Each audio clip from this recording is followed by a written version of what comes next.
அல்லேலூயா. எத்தனையோ விஷயங்கள் நம்மளை சோர்வடைய செய்யலாம், எத்தனையோ நேரங்களில் நம்ம சோர்ந்து போகலாம். ஆனா அந்த சோர்வுகளை தாண்டுவதற்கு பணம் நமக்கு எல்லா நேரம் தாக்கு பிடிக்காது, நல்ல உணவு நமக்கு எல்லா நேரம் திருப்தி கொடுக்காது, நல்ல உறவினர்கள் எல்லா நேரம் நமக்கு நிம்மதி கொடுக்க மாட்டாங்க. ஆனா ஒன்னே ஒண்ணு நம்மளை வழிநடத்துகிறது தேவனுடைய வார்த்தை. அல்லேலூயா. அந்த வார்த்தை மட்டும் இருந்ததுன்னா அந்த வார்த்தை எதுவா வேணாலும் செயல்படும். வார்த்தைங்கிறது எல்லா வகையிலும் நம்மை சீர்படுத்துகிறதா இருக்கிறது. அல்லேலூயா. அதை எந்த வகையில ஆண்டவர் பேசணுமோ, ஒண்ணு நம்ம வந்துட்டு ஒரு சில நேரத்துல நம்ம வார்த்தை கேட்கும்போது கண்ணீர் விட்டு பயங்கரமா அழுவோம், ஒரு சில நேரத்துல சந்தோஷமா இருக்கும், ஒரு சில நேரத்துல அமைதியா இருக்கும். அந்த வார்த்தை உங்களை எப்படி தொடருமோ அப்படி உங்களை தொட்டே தீரும். அல்லேலூயா.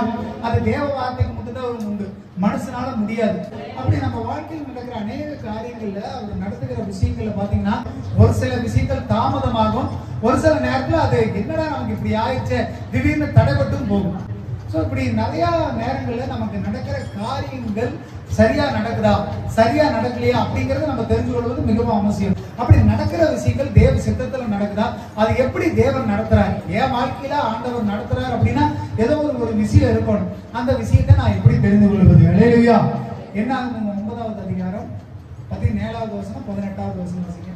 மேகம் கூடாரத்திலிருந்து மேலே எழும்பும் போது இஸ்ரவேல் புத்திரர் பிரயாணம் பண்ணுவார்கள். மேகம் தங்குமிடத்தில் இஸ்ரவேல் புத்திரர் பாளையம் இறங்குவார்கள். கர்த்தருடைய கட்டளையின்படியே இஸ்ரவேல் புத்திரர் பிரயாணப்படுவார்கள். கர்த்தருடைய கட்டளையின்படியே பாளையம் இறங்குவார்கள். மேகம் வாசஸ்தலத்தின் மேல் தங்கி. இப்ப இஸ்ரவேல் ஜனங்களை வழி நடத்தினது என்னங்க? நம்ம எல்லாரும் கேட்டா தெரியுமா? என்ன வழி நடத்தியது? இஸ்ரவேல் ஜனங்களை மேகம் வழி நடத்தினது. ஆண்டவர் பகலில் மேக ஸ்தம்பமாகவும் இரவுல அக்னி ஸ்தம்பமாகவும் ஆண்டவர் என்ன பண்ணாருங்க? இஸ்ரவேல் ஜனங்களை வழி நடத்தினார். இந்த வசனம் சொல்லப்படுகிறது, மேகம் எழும்பும் போது அவங்க போவாங்க. அதாவது மேகம் முன்னாடி போகும், மேகம் எங்கெல்லாம் போகுதோ அந்த வழியா இவங்க பிரயாணப்படுவாங்க. மேகம் ஒரு இடத்துல நின்றுச்சுன்னா அவங்க அங்க என்ன பண்ணிடுவாங்க? தங்கிடுவாங்க, கூடார போட்டுருவாங்க, அதுக்கு மேல போக மாட்டாங்க. அல்லேலூயா. அப்ப இந்த இடத்துல மேகத்தின் மூலம் ஆண்டவர் ஒரு அடையாளத்தை காண்பித்தார். அல்லேலூயா. நம்ம வாழ்க்கையில ஒரு விஷயம் நடக்குது அப்படின்னு சொன்னா நீங்க முதலாவது கேட்க வேண்டியது ஒரு அடையாளம், ஒரு வழி நடத்துதல். ஆண்டவர் நமக்கு தெரிஞ்ச மாதிரி ஆண்டவர் சொல்லி கொடுப்பாருங்க, நமக்கு தெரிஞ்ச மாதிரி ஆண்டவர் நம்மளை வழி நடத்துவார். ஒரு சில நேரங்களில் பாத்தீங்கன்னா தேவதூதர் நேரடியா வரணுங்கிறது இல்லை, நம்ம பக்கத்துல இருக்கிறவங்களே நமக்கு ஒரு அறிவுரை சொல்லி நமக்கு ஒரு விஷயத்தை சொல்லி நமக்கு தெளிவுபடுத்திடுவாங்க. இது இப்படிதாங்க நடக்குது, இதை செய்யுங்க அப்படின்னு. அது ஆண்டவர் கொடுக்குற ஒரு சில நேரங்களில் பரிசுத்த ஆவியானவரால பேசப்படுகிற வார்த்தையா இருக்கலாம். அப்ப நீங்க எதுக்குமே நீங்க தெளிவா இருக்கணும், எப்பவும் நீங்க தயாரா இருக்கணும். எந்த வகையினாலும் ஆண்டவர் உங்கள்கிட்ட பேச ஆண்டவர் சித்த வைத்திருக்கிறார். இஸ்ரவேல் ஜனங்களுக்கு மோசே மிகப்பெரிய தீர்க்கதரிசி, ஆரோன் மிகப்பெரிய ஊழியர், அத்தனை பேர் இருந்தாலும் மேகம் அவர்களை வழிநடத்தது காரணம் என்னங்க? கர்த்தருடைய கரம் இருக்கணும், கர்த்தருடைய வழிநடத்தல் இருக்கணுங்கிறத எல்லாரும் விரும்பினாங்க. மோசே பார்த்து சொல்லியிருக்கலாம், இன்னைக்கு கிளம்பலாம் சொல்லியிருக்கலாம், ஆரோன் பார்த்து பேசி கூட்டிட்டு போயிருக்கலாம். ஆயினும் அவர்களை வழிநடத்தினது என்னங்க? ஒரு மேகம் வழி நடத்தினது. காரணம்னா அது கர்த்தர் ஒரு அடையாளத்தை காண்பித்தார். அந்த மேகத்தை பார்த்துக்கிட்டே இருப்பாங்க. மேகம் தான் அவர்களுக்கு ஒரு அடையாளமா இருந்தது. எதுக்கு? தேவன் வர்றாரு, தேவன் பேசினாரு அப்படின்னு சொல்லி. உங்களுக்கு ஒரு விஷயம் நடக்கணும், உங்களை ஆண்டவர் நடத்துறாரு, உங்களை ஒரு விஷயத்துல ஆண்டவர் உங்களை செயல்படுத்துறாரு அப்படின்னா உங்க வாழ்க்கையில கட்டாய ஒரு அடையாளத்தை ஆண்டவர் செய்தே தீர்க்கிறார். அதுல எந்த விதமான மாற்றத்தும் இல்லை. அல்லேலூயா. அப்ப நீங்க முதலாவது ஆண்டவர்கிட்ட அடையாளத்தை கேளுங்க. அல்லேலூயா. என்னத்தை கேட்கணுங்க? அடையாளம் கேளுங்க. ஆண்டவரே, இது நான் செய்வது உங்களுக்கு சித்தமா, இது உங்களுடைய வழி நடத்துதலா, நீங்க பாக்குறீங்களா, இதை நான் செய்யலாமா வேண்டாமா? என்னத்தை கேட்கணும்? முதலாவது என்னத்தை கேட்கணுங்க? ஒரு அடையாளத்தை கேளுங்க. இஸ்ரவேல் ஜனங்களுக்கு ஒரு மேகம் ஒரு அடையாளமாக செயல்படுது. மேகம் போச்சுன்னா போவாங்க, மேகம் நின்றுச்சுன்னா இருந்துக்குவாங்க. இது ஒரு அடையாளமா இல்லைங்களா? இப்ப நீங்க உதாரணத்துக்கு மழை வருதுன்னு வைங்க, மழை வரும்பொழுது வெளியே போவீங்க. மழை வர்ற மாதிரி மேகம் இருந்துச்சுன்னா என்ன பண்ணிக்குவீங்க? நீங்க வீட்டுல நல்ல வெயில் அடிக்கும் போது என்ன பண்ணுவீங்க? கிளம்பி. அப்போ ஒரு அடையாளம் தெரியுது இல்லையா? பூமியில வாழும் பொழுது எல்லாத்துக்கும் நம்ம ஒரு அடையாளம் வச்சிருக்கிறோம். அதாவது இந்த சீசன்ல பயிர் போட்டா இது நல்லா வரும், இந்த சீசன்ல இந்த செடியை போடலாம், எல்லாத்துக்கும் நமக்கு தெரியுது இல்லைங்களா? அப்போ ஒரு அடையாளம், ஒரு ஒரு என்ன சொல்றது, உங்களுக்கு இன்னும் தெளிவா சொல்லணும்னா ஒரு நிகழ்வு உங்களுக்கு நடக்கணும். அப்படி நடந்ததுன்னா நம்ம அதை வச்சு சரி இது நல்ல விஷயம், இது நல்லா நடக்குது தெரிஞ்சு கொள்வோம். அதனால முதலாவது தேவ சித்தத்தை அறிந்து கொள்வதற்கு அடையாளத்தை கேளுங்கள். அல்லேலூயா. சொல்லுங்க, தேவ சித்தத்தை அறிந்து கொள்வதற்கு அடையாளத்தை கேளுங்கள். தேவ சித்தத்தை அறிந்து கொள்வதற்கு ஒரு அடையாளத்தை கேளுங்கள். அந்த அடையாளம் எதுவா வேணா இருக்கலாம், நம்ம புரிஞ்ச மாதிரி இருக்கலாம், எப்படி வேணாலும் இருக்கலாம். ஏன்னா ஆண்டவர் வேதாந்தத்துல நிறைய பேருக்கு அடையாளங்களை கேட்டிருக்கிறாங்க. பாக்குறதுக்கு நமக்கு இதெல்லாம் ஒரு விஷயமாடா அப்படின்னு நினைப்போம். ஆனா அந்த அடையாளங்களை கேட்டு அதன் மூலியமா ஒரு பெரிய காரியங்களை ஆண்டவர் செய்திருக்கிறார். எடுத்து வாசிங்க நியாயாதிபதிகள் 6வது அதிகாரம் 36வது வசனத்திலிருந்து 40வது கையினாலே இஸ்ரவேலை ரட்சிக்க வேண்டுமானால், இதோ நான் வயிறுள்ள ஒரு தோலை களத்தில் போடுகிறேன். பனி தோலின் மேல் மாத்திரம் பெய்து பூமியெல்லாம் காய்ந்திருந்தால், அப்பொழுது தேவரீர் சொன்னபடி இஸ்ரவேலை என் கையினால் ரட்சிப்பேன் என்று அதனாலே அறிவேன் என்றார். அப்படியே ஆயிற்று. அவன் மறுநாள் காலமே எழுந்திருந்து தோலை கசக்கி அதிலிருந்து பனி நீரை ஒரு கிண்ணம் நிறைய பிழிந்தார். ஆமென். முதல் அடையாளம் கேட்கிறாரு பாருங்க. கிதியோன் என்ன கேட்கிறாருன்னா, ஆண்டவர் சொல்றாரு, கிதியோன் உன் மூலியமா தான் நான் இஸ்ரவேல் ஜனங்களை ரட்சிப்பா அப்படின்றாரு. இவருக்கு பயங்கரமான ஆச்சரியம், இது எப்படி இத்தனை லட்சம் மக்களை நான் வழிநடத்த முடியும், எனக்கு எப்படி அவர் மூலியமா வெற்றி கிடைக்கும் அப்படின்னு சொல்லிட்டு கிதியோன் ஆண்டவர் சொல்லிட்டாரு. நிறைய நேரங்கள் ஆண்டவருடைய வார்த்தை நமக்கு வந்ததுக்கு அப்புறம் நம்மளால நம்ப முடியறதில்ல. என்கிட்டயே ஆண்டவர் பேசினாரு, என்கிட்டயே ஆண்டவர் சொன்னாரு, இது எப்படிங்க என் வாழ்நாள்ல நடக்கும், இதெல்லாம் முடிக்கவே முடியாத விஷயங்க, இது நடக்கவே நடக்காதுங்கன்னு நினைப்போம். ஆனா அப்படி கிதியோன் வாழ்க்கையில ஒண்ணு ஏற்பட்டுச்சு. அப்ப கிதியோன் கேட்கிறாரு, ஆண்டவரை நான் ஒரு அடையாளத்தை கேட்கிறேன். இப்ப நான் என்ன பண்றேன், ஒரு ஆட்டு மயிரை தூக்கி நான் வெளியே போடுறேன்.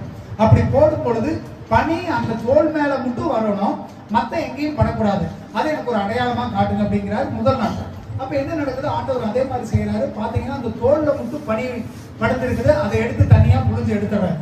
இப்ப அவருக்கு முதல் அடையாளம் வெற்றிகரமா முடிஞ்சிருச்சு. ஆண்டவர் வந்துட்டு எல்லாத்திலையும் நேரடியா வந்து பேசணுங்கிறது இல்லைங்க. ஆண்டவர் வந்து பகிரங்கமா பேசி உங்களை நடுக்க வச்சு, உங்களை அழுக வச்சு, உங்களை பதட்டப்பட வச்சு அப்படிலாம் பேசணுங்கிறதுல ஒரு சின்ன விஷயம், நமக்கு தெரிஞ்ச ஞானத்துக்கு நீங்க என்ன கேட்டாலும் அதை உங்களுக்கு அடையாளமா காட்டுவார். இதெல்லாம் ஒரு பெரிய விஷயங்களா?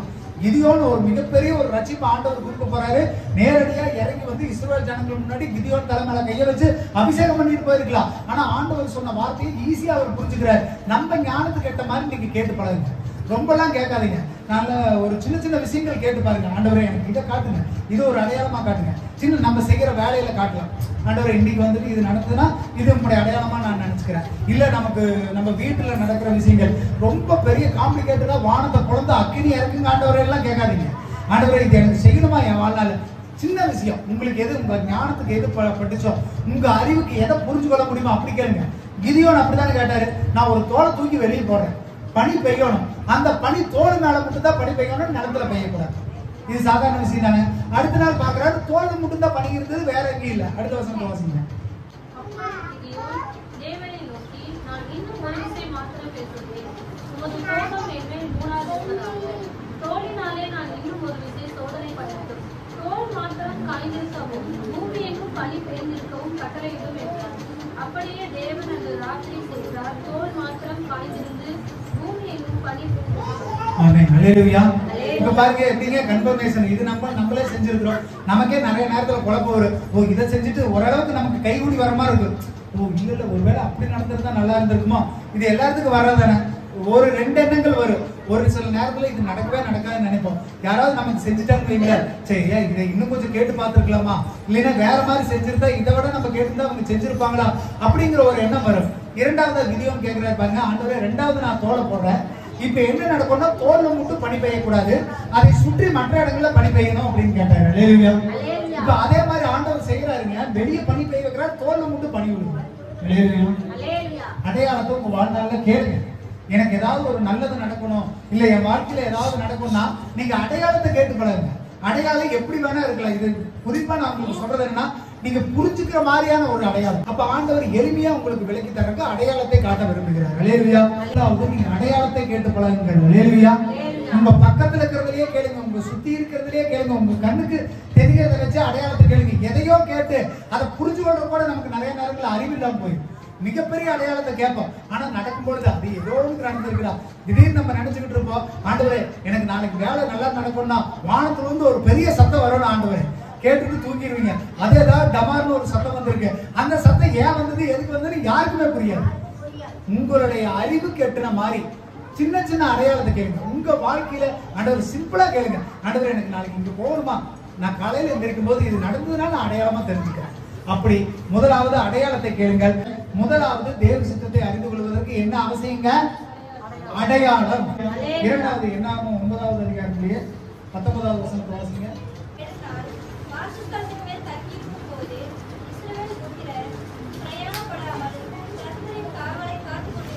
ஆமென். ஹல்லேலூயா. மேகம் ஒருவேளை எழும்பல அப்படின்னு சொன்னா அவங்க எங்கேயுமே போக மாட்டாங்க. அது எவ்வளவு நாள் ஆனாலும் சரி என்ன பண்ணுவாங்க இஸ்ரவேல் ஜனங்கள்?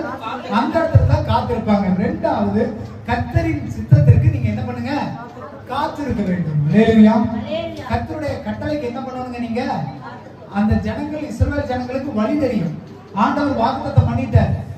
அவங்க நினைப்பாங்க, எப்ப கானான் தேசம் அங்க இருக்குது. இப்போ உதாரணத்துக்கு இங்க இருந்து நீங்க ஈரோடு போகணும்னா உங்களுக்கு பஸ் ரூட் எல்லாம் தெரியுமா தெரியாதா? இங்க இருந்து ஏறினா வெள்ளவெளி பஸ் ஸ்டாண்டு போகணும், அங்க இருந்து ஈரோடு. ஒருவேளை நடந்தே போறதுனால நீங்க தெரிஞ்சுங்க எப்படி இங்க இருந்து முத்தூர், அதுக்கப்புறம் என்னங்க, அதுக்கப்புறம் 4 ரோடு 3 ரோடு இலுமாத்தூர் மடக்குறிச்சி ஊத்துக்குளி ஈரோடுன்னு உங்களுக்கு தெரியுமா தெரியாதா? அப்ப இஸ்ரவேல் ஜனங்களுக்கு தெளிவா தெரியும் கானான் எங்க இருக்குன்னு. ஆனாலும் அவர்கள் புறப்பட்டு போனாங்களா? அவங்க நினைச்சிருப்பாங்க எதுக்குப்பா காத்துட்டு இருக்கணும், ஒரு நாள் ஃபுல்லா பாருங்க மேகம் எழும்பினா தான் போகவே செய்வாங்களா? அது போகலைன்னா எவ்வளவு நாள் ஆனாலும் அங்கதான் காத்திருப்பாங்களா? இல்லையா? அப்ப இருந்தாலும் காத்திருப்புங்கிறது அவசியம். நமக்கு தெரியும், ஞானம் இருக்கு, அறிவு இருக்கு, வசதி இருக்கு, எல்லாம் முடிங்க இருக்கா. நீ ஓடி போய் செய்யாத. நீங்க முதலாவது என்ன பண்ணுங்க, கர்த்தருடைய கட்டளைக்காக காத்திருக்கணும். அவர் போனா தான் நம்ம செய்யணும், செய்யினா தான் செய்யணும். அமைதியா இருந்தா அமைதியா இருக்கணும். இல்லையா? 22வது வசனம் 23வது வசனம்.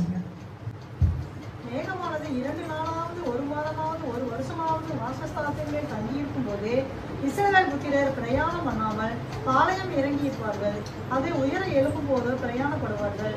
கர்த்தருடைய கட்டளையின்படியே பாளையம் இறங்குவார்கள். கர்த்தருடைய கட்டளையின்படியே பிரயாணம் பண்ணுவார்கள். கர்த்தர் மோசேயை கொண்டு கட்டளையிடுகிறபடி கர்த்தருடைய காவலை காத்துக் கொள்வார்கள். ஆமென். அல்லேலூயா. ஆண்டவர் சொன்னாதான் அவங்க கிளம்புவாங்க, இல்லைன்னா போக மாட்டாங்க. அது 1 நாள் 2 நாள் 1 மாசம் 1 வருஷம் ஆனாலும் மேகம் எழும்பினா அவங்க என்ன பண்ண மாட்டாங்களா? பிரயாணப்பட மாட்டாங்க, இருந்த இடத்துல தான் இருப்பாங்க. அல்லேலூயா. முதலாவது காத்திருக்க பழகுங்க. உங்க கையில எல்லாம் இருக்குது, எல்லாம் என்னால செய்ய முடியும், எல்லாம் எனக்கு தெரியும், நான் போனா இது நடந்துரும் அப்படின்னு நீங்க வந்துட்டு அவசரப்படாதீங்க. ஆண்டவருடைய சித்தத்துக்கு நீங்க என்ன பண்ணுங்க, காத்திருங்கள். அவருடைய கட்டளைக்கு நீங்க என்ன பண்ணுங்க, காத்திருங்கள். எப்படி அதாவது வாக்குத்தத்தம் பண்ணப்பட்ட கானானை சுதந்தரிப்பது எவ்வளவு முக்கியமோ அதே போல தேவனுடைய கட்டளைக்கு காத்திருப்பது முக்கியம். அல்லேலூயா. ஆண்டவர் வாக்குத்தத்தம் கொடுத்துட்டாருங்க, நைட்டு பகலும் கடந்து அவங்க போய் கானானுக்கு போயிருக்கலாம். ஆனா ஆண்டவர் அவர்களை அனுமதிக்கல. எல்லாத்துக்கும் ஒரு நேரம் காலம் காத்திருக்க வேண்டியது அவசியம். அல்லேலூயா. உங்க வாழ்க்கையில ஒரு அற்புதம் நடக்கணும், உங்க வாழ்க்கையில ஒரு சுகம் நடக்கணும், ஆண்டவர் உங்க வாழ்க்கையில எதையோ செய்ய விரும்புறாருன்னா நீங்க காத்திருங்க. அவருடைய கட்டளைக்கு காத்திருங்க. அடையாளம் வர்ற வரைக்கும் காத்திருங்க. இப்ப அப்படியே பின்னாடி போங்க. முதலாவது பார்த்தது என்னங்க, அடையாளம். தேவ சித்தத்தை அறிந்து கொள்வதற்கு அடையாளத்தை கேளுங்க. அந்த தேவ சித்தத்தை, அந்த அடையாளம் உங்க கண்ணுக்கு புலப்படுற வரைக்கும் நீங்க என்ன பண்ணணுங்க, காத்திருக்க வேண்டும். இப்ப புரிஞ்சுதுங்களா? நம்ம காத்திருக்கணும். நம்ம காத்திருந்து ஆண்டவர் செயல்படுத்துறாரா இல்லையாங்கிறத எப்படி தெரிஞ்சுக்கலாம் அப்படின்னா ஒரு அடையாளத்தை வச்சு தெரிஞ்சுக்கலாம். ஆண்டவர் இப்போ ஒரு மாசம் ஆயிடுச்சு, 2 மாசம் ஆயிடுச்சு, 3 மாசம் நமக்கு நிலம் தெரியுது இல்லையா, காலம் நேரம் எல்லாம் தெரியுது இல்லையா, இந்த காலத்துல இந்த பயிர் பண்ணா நல்லா வளரணும் தெரியுது இல்லையா. அப்ப நீங்க என்ன பண்ணுங்க, காத்திருங்கள். எல்லாத்துக்கும் காத்திருங்கள், அவசரப்படாதீங்க. தேவனுடைய சித்தத்துக்கு மாறா, தேவனுடைய கட்டளைக்கு மாறா எந்த விஷயம் உங்களுக்கு நடக்கவே நடக்கும், வாய்க்கவே வாய்க்காது. ஆண்டவர் அப்படிதான் காரியங்களை செய்வார். தேவனுடைய சித்தம் இருந்தது, தேவனுடைய வழிநடத்தல் இருந்தது, எல்லாம் உங்களுக்கு சுமூகமா இருக்கும். எந்த குழப்பம் வராது, எந்த சங்கடம் வராது, எந்த பதட்டமும் வராது. நீங்க யாரும் உங்களை மேற்கொள்ள மாட்டாங்க, யாரும் உங்களை கீழ்படுத்த மாட்டாங்க. நீங்க ராஜா மாதிரி போவீங்க, வருவீங்க. உங்களுக்குள்ள ஏதாவது ஒரு பிரச்சனை உருவாது, தடை உருவாது, காரியங்கள் தடைபடுதுன்னா அது ஆண்டவருடைய சித்தம் இல்ல, அது நீங்களா உருவாக்குனதுன்னு தெரிஞ்சுக்கணும். அப்ப தேவனுடைய கட்டளைக்கு நீங்க என்ன பண்ண வேணுங்க, காத்திருப்பது அவசியம். முதலாவது தேவ சித்தமா அப்படிங்கிற தெரிஞ்சுக்க அடையாளம் அவசியம். 2வது தேவனுடைய கட்டளைக்கு நீங்க நம் காத்திருப்பது ரொம்ப அவசியம். அல்லேலூயா. 1 ராஜாக்கள் 17வது அதிகாரம் 3வது வசனத்திலிருந்து 6வது வசனம் வரைக்கும் வசனம். அவன் போய் கர்த்தருடைய வார்த்தையின்படியே யோர்தானுக்கு நேராக இருக்கிற 7 காற்றங்களிலே தங்கியிருந்தான். காகங்கள் அவனுக்கு விடியற் காலத்தில் அப்பமும் இறைச்சியும், சாயங்காலத்தில் அப்பமும் இறைச்சியும் கொண்டு வந்தது. 3வது வசனம் வாசிங்க. நீ இவ்விடத்தை விட்டு கீழ்த்திசையை நோக்கி போய் யோர்தானுக்கு நேராக இருக்கிற கேரி காற்றையிலே ஒளிந்து கொண்டீரே. ஆமென். அல்லேலூயா. நீ இங்க இருக்கிற இடத்தை விட்டு மாறி நீ வேற ஒரு இடத்துல போய் உன்னை என்ன பண்ணிட்டு ஒளித்து கொண்டிரு அப்படிங்கிறாரு. அல்லேலூயா. 3வது நீங்க பண்ண வேண்டிய வேலை என்ன தெரியுங்களா, ஒளிஞ்சுட்டு போயிருங்க. சும்மா எல்லா நேரம் வந்து நான் தான் பெரிய ஆளு, நான் தான் எல்லாம் செய்வேன், எனக்கு தான் எல்லாம் தெரியும், நான் எல்லாத்தையும் பண்றேன்னு வந்து உங்க மூக்கு நீட்டாதீங்க. பண்ணிக்கலாம், செஞ்சுக்கலாம், நான் பாத்துக்கிறேன், பண்ணாதீங்க. கொஞ்ச நாள் யாருக்கும் தெரியாம நீங்க போய் என்ன பண்ணுங்க, ஒளிச்சுக்குங்க அப்படிங்கிறாரு. ஏன்னா தேசத்துல ஒரு மிகப்பெரிய பஞ்சம் வரப்போகுது. ஆண்டவர் எலியாவை பாக்குறாரு, நீ போய் என்ன பண்ணிக்கோ, ஒளிச்சுக்கோ, கொஞ்ச நாள் ஒளிச்சுக்கோ. அடுத்த வருஷம் வாசம். அந்த ஆற்றின் தண்ணீரை குடிப்பாய், அங்கே உன்னை போஷிக்க காகங்களுக்கு கட்டளையிடுவேன் என்றார். ஆமென். அல்லேலூயா. நீ போய் ஒளிச்சுக்கிட்டு நீங்க ரெஸ்ட் எடுக்கிற டைம். 3வது உங்க வாழ்நாள்ல கொஞ்சமாவது ரெஸ்ட் எடுங்க. ஓடிக்கிட்டே இருக்காதீங்க வேலைன்னு. நீங்க ரெஸ்ட் எடுக்கிற டைம்ல ஆண்டவர் உங்களுக்கு என்னத்தை கொடுப்பாரா, காகத்தை வச்சு மாம்சத்தையும் தண்ணியும் ஆண்டவர் கொடுத்தாரு. அல்லேலூயா. நான் ரெஸ்ட் எடுக்கிறனே, வேலைக்கு போறியே, கஷ்டப்படுறனே, வேலையிலேயே சாப்பிட கிடைக்கிறா, அதுதான் ஆண்டவர் செய்யற அற்புதம். ஆண்டவர் விட்டுட்டாரா? பஞ்சங்க தேசத்துல பயங்கரமான பஞ்சங்க. நீ போய் ரெஸ்ட் எடுப்பா. நீ எதுக்கு அலையிற? எதுக்கு கால் வலிக்கு முட்டி வீங்க நின்றுகிட்டு இருக்கிற? எதுக்கு ஓடி ஓடி நீ வேலை செய்யற? அப்ப ஆண்டவர் ரெஸ்ட் கொடுக்கும்போது நீங்க எதுக்குங்க ஓடி கஷ்டப்படுறீங்க? சும்மா ஆத்தோரத்துல நல்ல குளிர் காத்து, நல்ல நவாப்பழ மரத்தை அடியில படுத்துக்கிட்டு எலியா தான் செஞ்சிருப்பாரு. நல்ல காக்கா கொண்டு வந்து நேரத்துக்கு கறி தண்ணி இல்லையா, சுத்தமான ஆத்து தண்ணி. அந்த காலத்துல சுத்தமான ஆத்து தண்ணி தான் இருக்கு, இன்னைக்கு தான் ஒண்ணும் இல்லை. நல்ல தண்ணி குடி, கறி சாப்பிட்டு நீ என்ன பண்ணு, உன்னையே ஒழித்து கொண்டிரு. அல்லேலூயா. நீங்க ஒரு இடத்துல அமைதியா இருக்க வேண்டியது மூணாவது வேலைங்க. எல்லா நேரத்திலும் ஓடாதீங்க, எல்லா நேரத்திலும் பிரயாசப்படாதீங்க. கொஞ்ச நாள் நீங்க அமைதியா இருங்க, கொஞ்ச நாள் ஒரு இடத்துல அமைதியா தங்கி இருங்க. அல்லேலூயா. எல்லா நாளும் வேலை வேலைன்னு ஓடிட்டு இருக்காதீங்க, எல்லா நேரமும் கஷ்டப்பட்டு இருக்காதீங்க. கொஞ்ச நாள் நீங்க யாரு கண்ணுக்குமே காட்டாம வெளியே போய் ஒளிஞ்சுக்கிட்டாரு. ஏங்க அப்பேற்பட்ட தீர்க்கதரிசிங்க, அவரால் வெளியே வந்திருக்க முடியும். ஆனால் அவர் என்ன பண்ணாருங்க, ஒரு இடத்துல ஒழித்து கொண்டிரு. உங்களுக்கு காக்காய் வந்து என்ன கொடுக்கு, மாம்சத்தை கொடுக்கும். இது மாதிரி பாக்கியங்கள யாருக்குமே கிடைக்கும். படுத்த இடத்துல சாப்பாடு வாருங்க, நீங்க எந்திரிச்சு போய் கூட காக்கா கொண்டு வந்து அப்படியே மேல தூக்கி போட்டு போயிடும். எப்படிங்களா இறைச்சி அப்ப சுட சுட பாருங்க. ஆண்டவர் உங்களுக்கு செய்யறாருங்க, கட்டாயம் செஞ்சிருப்பாரு உங்க வாழ்க்கையில. நீங்க நம்புறீங்களா இல்லையா? உங்க வாழ்க்கையில் நடந்துக்குதா இல்லையா? ஒண்ணு இல்லாம நம்ம சும்மா படுத்துட்டு இருக்கிற நேரம் கூட நமக்கு உணவு தண்ணி எல்லா வசதியோட சமாதானமா இருந்திருக்கும். ஆனா அதை நம்ம ரியலைஸ் பண்றது கிடையாது. ஐயோ வேலை இல்லையே, ஒரு வாரம் வேலை இல்லையே, 10 நாள் வேலை இல்லையே நினைக்காதீங்க. அந்த 10 நாள் ஆண்டவர் உங்களுக்கு கொடுக்குற ரெஸ்ட் நினைச்சுங்க. ஆண்டவர் உங்களை ஒழிச்சுக்கிட்டு சொல்றாரு. நீங்க அந்த நேரத்துல வெளியே வந்து மூக்கு துருத்திக்கிட்டு நான் வேலைக்கு போறேன், வெளியே போறேன்னு நினைக்காதீங்க. அது எதுவுமே உங்களுக்கு வாய்க்காது, அது உங்களால செய்ய முடியாது. அது உங்களுக்கு நஷ்டத்துலதான் முடியும். அது தேவையில்லாத பிரச்சனைங்க. உன்னை சாப்பிட்டு தூங்கணும்னு சொல்ற இடத்துல நான் போய் வருந்தி கஷ்டப்பட்டு வேலை செய்யணும். எதுக்கு இது பண்றீங்க? வாசிங்க. தேசத்தில் மழை பெய்யாதபடியினால் சில நாட்களுக்கு பின்பு அந்த ஆறு வற்றி போயிற்று. அப்பொழுது கர்த்தருடைய வார்த்தை அவனுக்கு உண்டாயிற்று. அவர், நீ எழுந்து சீதான் கடத்த சாரிபாத் ஊருக்கு போய் அங்கே தங்கி இருக்கிற உன்னை பராமரிக்கும்படி அங்கே இருக்கிற ஒரு விதவைக்கு கட்டளையிட்டேன் என்றார். ஆமென். அல்லேலூயா. இப்ப ரெண்டாவது என்ன நடந்துருச்சுங்க? கொஞ்ச நாள் என்ன ஆயிடுச்சுங்க, தண்ணி வத்தி போயிடுச்சு. இப்ப குடிக்கிறதுக்கு தண்ணி இல்ல. ஆண்டவர் கை விட்டாருங்களாங்க? கைவிடல. ஆண்டவர் என்ன சொல்றாரு, நீ போ இன்னொரு இடத்துக்கு. இப்ப என்னது, ஆண்டவர் ரெண்டாவது ஒரு விஷயத்தை சொல்றாரு. நான் நீ போ சாரிபாத்துக்கு தேவைன்னு சொல்லி ஒரு வீட்டுல நான் சொல்லி இருக்கிறேன், நீ அங்க போன ஆண்டவர் சொல்லிட்டாரு. அல்லேலூயா. காரணம் என்னன்னா, அது வரைக்கும் எலியாவுக்கு காத்திருக்க வேண்டியது அவசியம். இப்ப ஒரு செட்டு முடிஞ்சது இல்லைங்களா? தண்ணி வத்துற வரைக்கும் காகம் வந்து சாப்பாடு கொடுத்தது. அப்பவே ஆண்டவர் முடிச்சிருக்கலாம். ஆனா டைம் இன்னும் வரனாகலீங்க, வரல. இன்னும் எலியாவுக்கு டைம் வரல. அதனால இப்ப என்ன நடந்ததுன்னா, ஆண்டவர் ரெண்டாவதா ஒரு செட்டு கொடுக்குறாரு. நீ சாரிபாத்து விதவை வீட்டுக்கு போ. அங்க போறாரு, ஒரு பெரிய அற்புதத்தை செய்யறாரு. எண்ணெயும் குறையில, மாவும் குறையில, பஞ்சகாலம் முடிகிற வரைக்கும் 3 வருஷம் வரைக்கும் ஜாலியா ரெஸ்ட் எடுக்கிறாருங்க. எப்படி பாருங்க. நானும் ஒரு விஷயத்துல எலியா மாதிரி தான். 3 வருஷம், இப்ப 3 வருஷம் ஆயிடுச்சு நினைக்கிறேன். வேலை விட்டு போன வாரத்தோட எத்தனை வருஷம்? வந்த வாரத்தோட 3 வருஷம். நல்லா சாப்பிடுறேன், நல்லா தூங்குறேன், நல்லா எல்லா பக்கம் போறேன், எந்த கஷ்டமும் இல்லைங்க.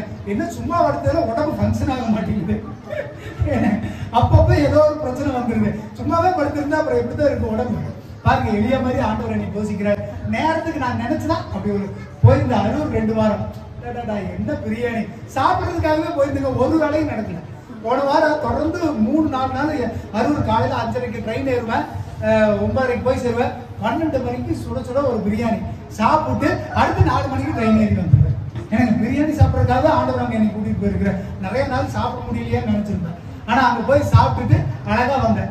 எப்படிங்க? நேரத்துக்கு சாப்பாடு, நேரத்துக்கு தண்ணி, நல்ல சொகுசான வாழ்க்கை. எளிய மாதிரி என்னை வச்சிருக்கிறான்னு நான் நினைச்சுக்க வேண்டியது. அல்லேலூயா. நிறைய பேர் சொல்லுவாங்க, வேலையிலேயே இவ்வளவு படிச்சு ஒண்ணு இல்லையே, ஜோம் பண்ண எளியா படவா நான் பெரிய ஆளு, எளியா படவா நான் பரிசுவான், வானத்துல இருந்து அக்னி யாரும் பிச்சுக்கிட்டு போச்சாலாம். அவரையும் ஆண்டவர் சும்மா உட்கார வச்சிருக்காரு இல்லையா? என் படிப்பெல்லாம் எந்த மொழி அல்லேலூயா வச்சிருக்கிறார். அமைதியா இரு, உனக்கு உடம்பு கொஞ்சம் தேத்திக்கலாம், நல்லா ரெஸ்ட் எடு, என்னென்ன சாப்பிடணுமோ சாப்பிடு. எங்க நான் இதே வந்துட்டு சாப்பிட்றதுக்கு டைம் இல்லாம வாரத்துக்கு 70 மணி நேரம்லாம் வேலை செஞ்சிருக்கேன். 3 நாள் தூங்காம வேலை செஞ்சிருக்கேன், நைட்டு பகல் வேலை செஞ்சிருக்கேன், சாப்பிட கூட நேரம் தண்ணி கூட குடிக்காம வேலை செஞ்சிருக்கேன். ஆண்டவர் கொடுக்குற நேரத்துல ரெஸ்ட் எடுத்துக்கங்க. தயவு செய்து மோதி ஓடாதீங்க. ஆண்டவர் வச்சுட்டாரு, அமைதியா படுங்க.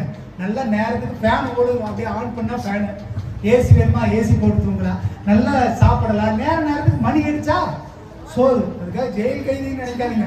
அது வேற, எளியாவோட வாழ்க்கை வேற. எளியா வாழ்க்கை ராஜ வாழ்க்கைங்க. படுத்த இடத்துல அப்படியே குளிர் காத்து தண்ணி கறி யார் கொடுப்பா? இப்ப அடுத்து சொல்றாரு, ஏப்பா அவசரப்பட்டு நீ எந்திரிச்சு ஓடிடாத, ஆத்துல தண்ணி நீந்துருச்சு நீ ஓடினாலும் ஓடிடுவேன், ஓடாத. உனக்கு ஒன்னொரு விதவை வீட்டுல நான் கட்டளை எடுத்து அங்க போ. அங்க போனா 3 வருஷம் பயங்கரம், தேசமே பஞ்சம். ஆனா இங்க எண்ணெயும் குறையில மாவும் குறையில. கொடுத்ததே யாரு தான் கொடுத்தாரு? ஃபர்ஸ்ட் எலியா ஜோம் பண்ணி தான் கிடைச்சது. எலியாக்கு சாப்பாடு கொடுக்க விட்டுருவாங்களா அந்த விதவை? அப்பா இவரால தான் நான் சாப்பிடுறேன், என் குடும்பம் சாப்பிடுது, என் பிள்ளைங்க முத கவனிப்பா அவருக்கு தாங்க. குறைஞ்சிருக்குமா? குறைய குறைய அப்பத்தை சுட்டு அடிக்கிட்டே இருந்திருப்பாங்க. அலையா ஏன் அங்க எண்ணெயும் குறையில மாவும் குறையில. மூன்றாவதா உங்களை நீங்க போய் ஒழிச்சுக்குங்க, எங்கேயாவது போய் மறைஞ்சுக்குங்க. எங்கடா இப்படி ஒரு ஆள் இருந்தானே உங்களுக்கு தெரிய வேண்டாம். ஆண்டவர் ஏற்ற வேலை நேரத்துல ஆண்டவர் கூப்பிட்டு வருவார். மழை பெஞ்ச அடுத்த நாள் என்ன பண்ணுங்க? நடத்துல என்ன முட்டிக்கிட்டு வருங்க? உழவியா? மழை காலத்துல காளான் பார்த்துருக்கீங்களா? என்ன காளான் என்னங்க எங்க இருந்து வருது, எப்படி அந்த எங்க இருக்குன்னே தெரியாது. ஆனா ஒரு சில நேரங்களில் பார்த்தீங்கன்னா டக்கு டக்கு டக்கு முளைச்சு வரும். ஏன்டா இவனாடா இப்படி இருக்கிறான், இவனாடா நடந்தது அப்படிங்கிற அளவுக்கு ஆண்டவர் செய்வார். நீங்க எப்படி இருங்க? காளான் மாதிரி இருங்க. தேவையான போது மட்டும் வெளியே வாங்க. ஆண்டவர் எப்ப வெளியே வர சொல்றாரோ அப்ப மட்டும் வெளியே வாங்க. அல்லேலூயா. சூழ்நிலை எவ்வளவு மோசமா வேணாலும் இருக்கும், தேசம் முழுவதும் பஞ்சம், ராஜாக்கே சோறு இல்ல. ஆனா எலியாவை ஆண்டவர் காத்திருக்க சொன்னாரு. அடையாளத்தை காட்டுற வரைக்கும் காத்திருந்தாரு. அந்த காத்திருக்கிற நாளளவு ஆண்டவர் கை விட்டாருங்களாங்க. விட்டுட்டாரு ஆண்டவரு. உணவு கொடுத்தாரு, தங்கறதுக்கு இடத்த கொடுத்தாரு, தண்ணியும் கொடுத்தாரு. முதல்லையாவது ஆத்தோரத்துல மரத்துக்கடியில படுத்துட்டு இருந்தாரு. இப்ப அந்த ஒரு சாரி பார்த்து வீட்டுல வந்துட்டு ஜாலியா வீட்டுல பெட்ரூம் மேல் அறையை தான் கொடுப்பாங்க. அங்க வர்ற ஊழியர்கள்லாம் அந்த காலத்துல பயங்கரமா கனப்படுத்துவாங்க. அவங்களுக்கு விளையாடப்பட்டு வச்சுட்டு தலகாணி இப்பெல்லாம் கிடைக்காது. ஏன்னா இப்பெல்லாம் போனா ஐயா அங்க படுத்துக்கீங்க, நாங்க பெட்ரூம்ல படுத்துக்கிறோம், நீங்க முன்னாடி ரூம்ல படுத்துக்கீங்க அப்படின்றாங்க. ஆனா அந்த காலத்துல அப்படி கிடையாது. வர்றவங்களுக்கு தான் முதலிடம், ஊழியர்களுக்கு தான் முதலிடத்தை கொடுப்பாங்க. அப்படி ராஜா அவருடைய வாழ்க்கை எப்படி ஆயிடுச்சுங்க? எலியாவோட வாழ்க்கை பயங்கரமா மாறிடுச்சு. அதுக்கப்புறம் ஆண்டவர் சொல்றாரு, நீ போ, நான் உன்னை அடுத்துதான் காட்டுறேன். அந்த ராஜாக்கு 19:4. அவன் வனாந்தரத்திலே ஒரு நாள் பிரயாணம் போய் ஒரு சூழல் செடியின் கீழ் உட்கார்ந்து நான் தான் சாக வேண்டும் என்று கோரி, போரும் கர்த்தாவே, என் ஆத்மாவை எடுத்துக்கொள்ளும், நான் என் பிதாக்களை பார்க்கிலும் நல்லவன் அல்ல என்று சொல்லி ஒரு சூழல் செடியின் கீழ் படுத்துக்கொண்டு நித்திரை பண்ணினான். அப்பொழுது 4:5 ஒரு தூதன் அவனை தட்டி எழுப்பி, எழுந்திருந்து போஜனம் பண்ணி என்றான். ஆமென். அல்லேலூயா. எலியாவுக்கு 2வது சான்ஸ் வருதுங்க. இப்போ என்னாச்சு தெரியுங்களா? எலியா ஃபர்ஸ்ட் சான்ஸ்ல சாரிபாத் விதவை போறாரு, பஞ்சம் முடியுது. பஞ்சம் முடிஞ்சு என்ன பண்றாங்கன்னா பாகாலுக்கு பலி செலுத்துற அந்த தீர்க்கதரிசிகளை கொண்டுட்டு வந்துடுறாரு. இவர் போய் என்ன பண்ணிடுறாருங்க? கொண்டுட்டு வந்தோடனே ராஜா என்ன பண்ணிடுறாரு? எப்படி அந்த ஒரு தீர்க்கதரிசி வந்துட்டு கொள்ளதா அப்படின்னு சொல்லி எலியாவை பழி நீக்கணும் அப்படின்னு சொல்லிட்டாங்க. உடனே எலியா என்ன பண்றாருன்னா போய் ஒரு சூரிய செடி கீழே உட்காந்துட்டு சொல்றாரு, ஆண்டவரே என்னால போதும் ஆண்டவரே, இதுக்கு மேல என்னால வேலை செய்ய முடியாது, நீங்க எடுத்துக்கங்க அப்படிங்கிறார். அப்ப ஆண்டவர் திரும்ப என்ன கொடுக்குறாரு? அடுத்த வருஷம் அந்த மேல அவன் விரித்து பார்க்கிற பொழுது இதோ தலையிலே சுடப்பட்ட அடையும் ஒரு பாத்திரத்தில் தண்ணீரும் அவன் தலைமாட்டில் இருந்தது. அப்பொழுது அவன் புசித்து குடித்து திரும்ப படுத்துக் கொண்டான். ஆமென். அல்லேலூயா. எலியா என்ன பண்றாருங்களா? யாரோ வந்து தட்டி எழுப்புறாங்க, சுட சுட தலல்ல அப்படியே சுட்ட நல்ல பண்ணு. இப்பெல்லாம் பாத்தீங்கன்னா இந்த என்ன நான் சொல்லுவாங்க, சாப்பிட்டுக்கிறீங்களா? நான் என்ன அப்படி கல்லுல போட்டு சூடா கல்லுல சுடுகல்ல வச்சு அப்படியே மைதா மாவை மேல வந்துட்டு நெய்யெல்லாம் ஊற்றி பூண்டெல்லாம் போட்டு கொடுப்பாங்க. அப்படி அருமையா இருக்கு. நான் அடிக்கடி சாப்பிடுவேன். அதுதான் அந்த காலத்துல ஒரு ரொட்டி. என்ன இப்பெல்லாம் நெய் பட்டர் சேர்த்துறாங்க, அந்த காலத்துல சும்மா சுட்ட நெருப்பு. எந்திரிச்சு பார்த்தா பக்கத்துல என்ன சுட சுட ஒரு பட்டர் நான் இருக்குது. அதுக்கப்புறம் என்ன இருக்குங்க? தண்ணி இருக்கு. சாப்பிட்டு மறுபடியும் என்ன பண்ணிடுறாராம்? வாசிங்க அந்த வார்த்தையை. புசித்து குடித்து திரும்ப என்ன பண்ணிட்டாராமா? தூங்கிட்டாரா? அவருக்கு டயர்டுங்க ரொம்ப. ஏன்னா 250 பேருக்கு கொண்டு ஓட்டு வந்திருக்கிறாரு. சும்மா கிடையாது, நாட்டு ராஜாவே தேடிக்கிட்டு இருக்கிறாரு. இவன் சிக்கினா நான் அவனுக்கு செய்யறது இந்த உலகமே பார்க்கிட்டான்ட்டாரு. ஆனால் இவர் என்ன பண்றாரு? கவலையில டென்ஷன்ல இருக்கிற ஒரு சிலர் பயங்கரமா சாப்பிடுவாங்க. நான் நிறைய பேர்ல பார்த்திருக்கேன். கோவம் வந்துருச்சு வைங்கள, அப்படி போய் ஒரு பிரியாணி வாங்கி சாப்பிட்டு ஒரு பெப்பர் சிக்கனை சாப்பிட்டு படுத்துவாங்க. என் ஃப்ரெண்டு ஒரு பெருனா அவன் என்ன பண்ணான்னா, ரொம்ப சளி காய்ச்சல் தலைவலின்னு வைங்கள, போய் சுட சுட சிக்கனை சாப்பிட்டு வந்து படுத்துவான். ஏன்னா காய்ச்சல்ல சாப்பிட முடியாதுப்பாங்க. அவன் நல்ல காரஞ்சாரமா சிக்கனை சாப்பிட்டு வருவான். இப்ப என்ன ஆயிடுச்சுங்க? எலியாவுக்கு அப்படிதான் ஆகி போச்சு. எலியாவுக்கு என்ன நடந்தது? அவருக்கு ரொம்ப டயர்டு, ரொம்ப டென்ஷன், ரொம்ப கோபம். ஆண்டவரே செத்து போறேன்னு சொன்னவரு 4வது வசனத்துல சொல்றாரு, ஆண்டவரே நான் போத ஆண்டவரே என்னை எடுத்துக்கீங்கன்னு சொன்னவரு 5வது வசனத்துல பக்கத்துல அப்பமும் தண்ணி இருந்து சாப்பிட்டு டயர்டாகி மறுபடியும் தூங்கிட்டேன். என்னங்க இதுக்குடா செத்துக்கிட்டு நமக்கு தான் என்ன கிடைக்குது? அப்பமும் தண்ணியும் கிடைக்குது, சாப்பிட்டு தூங்கிட்டாரு. அடுத்த வசனத்தை வாசிங்க. அவன் விழித்து பார்க்கிற போது இதோ கர்த்தருடைய தூதன் திரும்ப 2ஆம் தரம் வந்து அவனை தட்டி எழுப்பி எழுந்திருந்து போஜனம் பண்ணு, நீ பண்ண வேண்டிய பிரயாணம் வெகு தூரம் என்றார். ஆமென். அல்லேலூயா. 6வது வசனத்துல சொல்றாரு, தூதன் வந்துட்டு உங்க பக்கத்துல என்ன பண்ணிட்டு இருக்காருங்க? நீங்க 3வது உங்களை ஒளிச்சுக்கிட்டு இருக்கிற டைம்ல, நீங்க காத்திருக்கிற டைம்ல, உங்களுக்கு அடையாளம் கிடைக்காத டைம்ல தேவதூதன் உங்க பக்கத்துல உட்கார்ந்துட்டே இருப்பாரு. எலியா தூங்கி எழுந்திருக்கிற வரைக்கும் உட்கார்ந்துட்டு இருந்தாங்க. உட்கார்ந்துட்டு மறுபடியும் தட்டி எழுப்புறாரு. எந்திரிச்சு தொலை, நான் போயாகணும். யாக்கோபு என்ன பண்ணாரு? எப்பா என்னை உடுப்பா, என்னால முடியலப்பா அப்படின்ட்டாரு. உங்களுக்கு கொடுக்கப்பட்ட தூதர்கள் உங்களுக்காக காத்திருப்பாருங்க. உங்க நேரம் வர வரைக்கும் காத்திருப்பாங்க. 2வது டைம் தூதன் தட்டி எழுப்புறாரு. ஏப்பா நீ சாப்பிடு, நீ போக வேண்டிய தூரம் என்ன எங்க இருக்குது? 4வதா நீங்க செய்ய வேண்டிய நேரம் வந்தாச்சு, செயல்படுங்கள். 4வதா செயல்படுங்கள். 1வதா என்ன பண்ணிருக்கணுங்க? நீங்க அடையாளம் கேட்கணும். 2வது காத்திருக்கணும். 3வதா ஒளிஞ்சு கொள்ளணும். 4வதா செயல்படுறதுக்கான நேரம் வந்தாச்சு. 8வது வசனம் வாசிங்க. அப்பொழுது அவன் எழுந்திருந்து புசித்து குடித்து அந்த போஜனத்தின் பலத்தினால் 40 நாள் இரவு பகல் ஒரே பெண்ணும் தேவனுடைய பரவலம் மட்டும் நடந்து போனார். ஆமென். அல்லேலூயா. இத்தனை வருஷம் தூங்குனவரு, 3 வருஷம் தூங்குனவரு, 3 வருஷம் ரெஸ்ட் எடுத்தவரு, தேவதூதன் சொல்லிட்டாரு, டைம் வந்துருச்சு. உங்க கையில அப்பாயின்மெண்ட் ஆர்டர் வந்து உங்களுக்கு சம்பளம் 18,000 ரூபாய் சொன்னதுக்கு அப்புறம் வீட்டுக்குள்ள உட்காந்துருப்பீங்களா?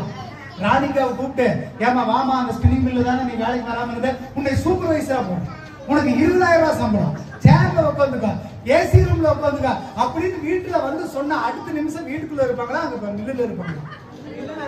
அப்பவும் நீங்க வீட்டுக்குள்ளதான் இருந்தீங்கன்னா இருக்கிறதுலயே மோசமான ஆள் நீங்க தான். ஆண்டவர் 3 வருஷம் உங்களுக்கு சாப்பாடு கொடுத்தாருல, கறிஞ்சோறு போட்டார்ல, தங்கர் கிடத்து கொடுத்தாருல, நல்லா தூங்குனீல. இப்ப நீ எந்திரிச்சு தேவதூதன் முதல் டைம் விட்டுட்டாரு. சரி விடு, 3 வருஷம் தூங்கிட்டான், டயர்டா இருக்குன்னு முதல் டைம் சாப்பிட்டு தூங்கிட்டாரு. 2வது டைம் தட்டி எழுப்பு, நீ சாப்பிடுறப்பா, நீ சாப்பிட்டு நீ என்ன பண்ண, உனக்கு நேரம் வந்தாயிடுச்சு வேலைக்கு. காக்கா கொடுக்குதுங்கிறதுக்காக, சாரி பாத்து உதவி கொடுக்கறதுக்காக, தேவதூதனே வந்து கொடுக்குறாங்கிறதுக்காக உங்களுக்கு ஒரு டைம் முடிஞ்சிருச்சுன்னா அதுக்கு மேல காத்திருக்காங்க. சரியான நேரம் ஆண்டவர் உங்க கதவை தட்டியே தீருவார். கரங்களை தட்டி தேவனுடைய நாமத்தை. ஆண்டவர் காத்திருக்கிற நேரம் முடிச்சு கிளம்புன்னு சொல்லிட்டாருன்னா இரவும் பகலும் 40 நாளும் நடந்தாருங்களாமா. அந்த சாப்பிட்ட ஒரு சாப்பாடு உங்களை எப்படி நடக்க வைக்கீங்க? தேவன் உங்களுக்கு பலத்தை கொடுத்துட்டாருன்னு சொன்னா அடுத்த ஆயுசு நாள் முடிகிற வரைக்கும் எனக்கு வேலை இல்லையே நினைக்காதீங்க, நான் கஷ்டப்படுறேன்னே நினைக்காதீங்க. அந்த சாப்பாடுல 40 நாள் நைட்டு பகலும் நடந்து போனாங்க. அதுக்கப்புறம் கீழ்வசனம் சொல்லப்படுகிறது. அதுக்கப்புறம் ஆண்டவர் சொல்றாரு, நீ போய் உனக்கு ஒரு சீசனை உருவாக்கிக்க அப்படிங்கிறாரு. அதுதான் எலிசா.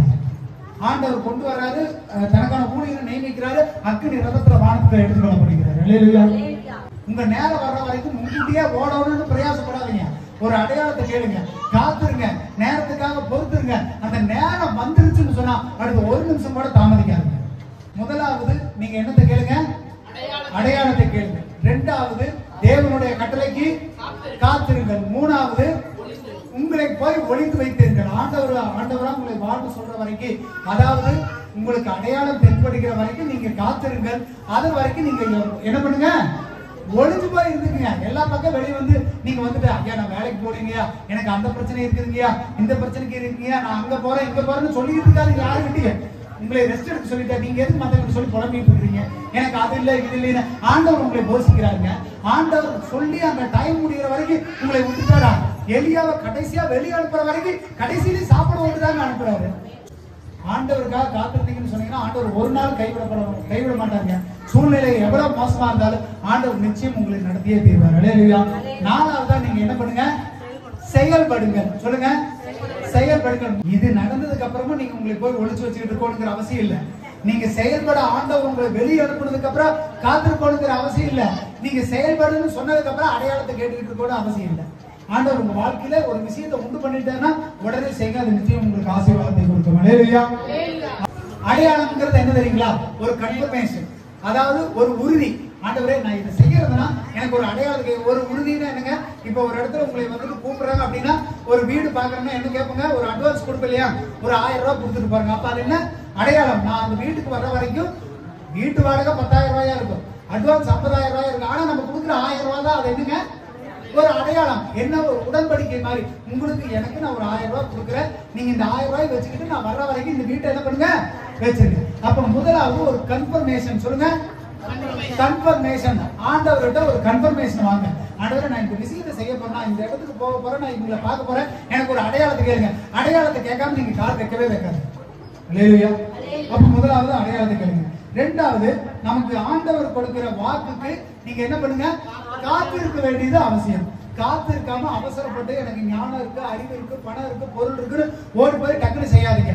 இரண்டாவது, நீங்க என்ன பண்ணணுங்க, காத்திருக்கணும். மூன்றாவது, எனக்கு வந்துட்டு நான் இத்தனை வருஷம் படிச்சிருக்கிறேன், இவ்வளவு பணம் இருக்குது, இவ்வளவு பதவி இருக்குது, எல்லாம் தெரியும், எல்லாம் பண்றேன்னு சொல்லி நீங்க எல்லா இடத்துலயும் போய் நீங்க முன்னாடி போய் நிக்காதீங்க. ஆண்டவர் உங்களை ஒழிச்சிருன்னு சொன்னா கொஞ்ச நாள் நீங்க என்ன போய் பண்ணிருங்க, நீங்க ஒழிச்சிருங்க, அமைதியா இருங்க. அதுக்காக அப்படியே மக்கி போயிடாதீங்க. கொஞ்ச நாள் அது வெளியே தெரியாம இருக்கிறதுனால அப்படியே வந்துட்டு நீங்க போயிடக்கூடாது. திரும்ப நீங்க பிரகாசிக்கிற நேரம், செயல்படுகிற நேரம் நீங்க உங்க வாழ்க்கையில கட்டாயம் ஏற்பட்டே தீரும். அல்லேலூயா. அப்ப செயல்படுகிற நேரத்துல நீங்க போய் திரும்ப ஒளிஞ்சுக்கிட்டு இருக்காதீங்க, செயல்படுற நேரத்துல செயல்படுங்க. அல்லேலூயா. ஆமென். மகா பரிசுத்த இருக்க அன்பின் நல்ல பிதாவே, இந்த நாளில் கூட வெள்ளமே தெரியும் காசாந்தி ஊழியில் சமாதானத்துக்கு நன்றி. நீ கொடுக்கப்பட்ட ஆண்டவரை எங்களை தெரிந்து கொண்டதற்காக நன்றி. கொடுக்கப்பட்ட விளையேற்பட்ட அருமையான பிள்ளைகளுக்காக நாங்கள் நன்றி செலுத்துகிறோம். தொடர்ந்து அவங்க குடும்பத்தை சுற்றி வேலையிடையே பாதுகாத்து ரத்த கோட்டையில் மறைத்துக் கொள்ளுங்க. கையின் பிரயாசங்கள் ஆசீர்வதிங்க. கடன் இல்லாமல் வாழ்க்கை வாழ உதவி செய்யுங்க. நோய் நொடி இல்லாமல் வாழ உதவி செய்யுங்க. சமாதானத்தில் அவங்க கூட இருங்கப்பா.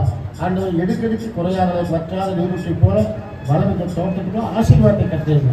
ஆண்டவர் தொடர்ந்து ஒரு பிரயாணத்தை கட்டோட கரங்களுக்கும் பாதுகாத்துக் கொள்ளுங்க. வெளியில் இருக்கிற மக்களை எல்லாம் பாதுகாத்து தொடர்ந்து நன்மை செய்யுங்க. இன்னைக்கு அநேக ஊர்லேருந்து கத்தாவே வெளியூர்லேருந்து வர மக்கள் ஊழியக்காரர்கள் சுகபத்திரமா இங்கே வந்து சேர கட்டல் இரவு நேரங்கள் சேர உதவி செய்யுங்க. தொடர்ந்து நீங்கள் அனுப்பி வச்சுங்கப்பா. நீங்கள் தான் இந்த தேவையை சந்திக்கும். கத்ததாமே பிள்ளைகளாமே பரலோகத்தில் இங்கு செய்யக்கூடிய நன்மைக்கு தக்கதாக கத்தாவை சோதரம் ஐயா. நன்மை செய்வது சோர்ந்து போகாமல் இருங்கள். அவன் செய்த கிரிக்கு தக்கதாக பலன் என்னோடு கூட வரும் சொன்னீங்கப்பா. இவங்க என்ன பிரயாசப்படுறாங்களோ அதுக்குள்ள பலனை தந்து ஆசீர்வதிங்க. எங்களை தரை மட்டும் தாழ்த்துக்கிறோம். எங்களை ஒவ்வொருவரும் நீங்கள் பொறுப்படுங்க, பாதுகாத்து வழி நடத்துவீங்க. மற்ற எல்லா ஊழியர்களும் ஆசீர்வதிங்க. இயேசு கிறிஸ்துவின் இருக்கிற நல்ல பிள்ளைங்க. என் ஆத்துமாவை கத்தரை சேர்த்து உள்ளமே என் ஆத்துமாவை கத்தரை சேர்த்து கற்று செல்வோம். உங்கள் ஊழியம் நானே கலங்கணும், அழைத்தவர் நீங்க நடத்தி செல்வீங்க. உங்கள் ஊழியம் நானே கலங்கணும், அழைத்தவர் நீங்க நடத்தி செல்வீங்க. திட்டங்கள் தருபவரும் நீதானையா, செயல்படுத்தி முடிப்பவரும் நீதானையா. திட்டங்கள் தருபவரும் நீதானையா, செயல்படுத்தி முடிப்பவரும் நீதானையா. எஜமானனே எஜமானனே என் ராஜனே, எஜமானனே இருக்க கரகரத்து என் கவலை. எஜமானனே இருக்க கரகரத்து என் கவலை. உங்கள் ஊழியம் நானே கலங்கணும், அழைத்தவர் நீங்க நடத்தி செல்வீங்க. கர்த்தராகிய இயேசுவை கிருபை, பிதாவாகிய நன்மை, பரிசுத்த அந்யோன்யம் நம்ம அனைவரோடும் கூட இருப்பதாக. அல்லேலூயா, அல்லேலூயா. கர்த்தர் ஆசீர்வதிப்பார்.